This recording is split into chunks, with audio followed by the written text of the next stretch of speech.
Okay then, so I'm back with no shame, seeing as we can see from the stats on this analytics chart here just how poorly the second to last video did that I did for my main album, and just how little views it got. And it also, the channel lost 26 subscribers in the last 7 days, as you can see here, since I put out that video. So clearly it wasn't appreciated. There was at least 26 people that unsubscribed, so that leaves me thinking that there was another large portion that didn't unsubscribe but just disagreed with what I was pointing out in that video.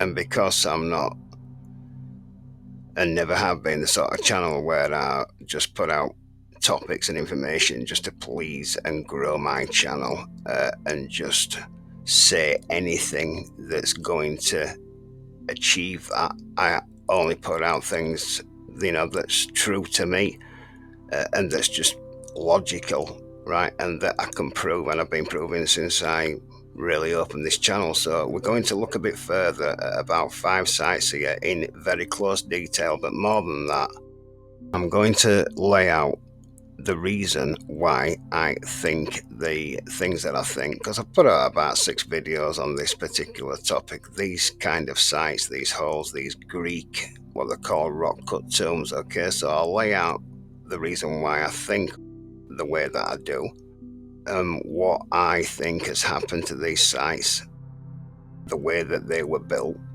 how they've changed. All right. And without throwing a blanket over these sites, which I never do, there are thousands and thousands of these things that are of all different types. Yes, I don't know, a 5% portion will have been carved out of the actual rock in one swoop, in one go, right? But you can see that almost poorly done, or done within the last few hundred years, right? Most of them have since changed into what we see, like this specific one. If you look at the surrounding area, it even looks like, I would say, volcanic ash, yeah, that's solidified. Look at it. And the amount of minerals that you get in ash, right, would calcify, mineralize whatever this thing was built out of, right, which is wood. Like I've said, for some reason, the wood from these first ages, or after the first age, yeah, the pre-Diluvian era, what it was built from, the original trees, it for some reason it has changed into what we're seeing now, all the sand and the limestone. Yeah, it clearly, you've only got to check out my final jigsaw playlist, right, to see. It's just obvious that it's joinery that we're looking at. Yeah, we build things exactly the same way today. I'm pointing out how it even runs through the rest of the wall.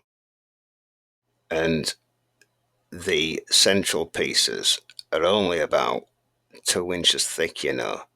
So how the hell would you carve that 2 inches thick exactly all the way across without knocking too much away, yeah, and damaging the entire job? How would you do that? It's obviously some type of board, plyboard or something, yeah, that's just changed things over time, unless you can explain that somehow, which I can, which is due to petrification, mineralization, or calcification. Whether that's happened rapidly or over a long period, we don't know.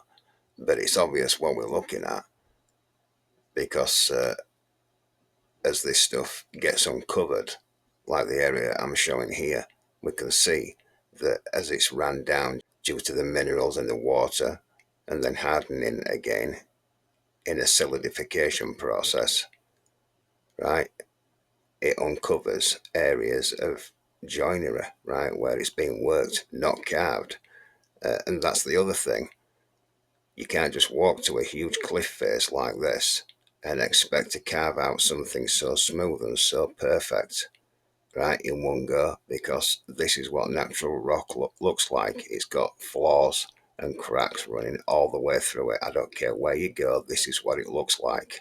And this is the main reason why I'm proven right every single time I speak about this stuff.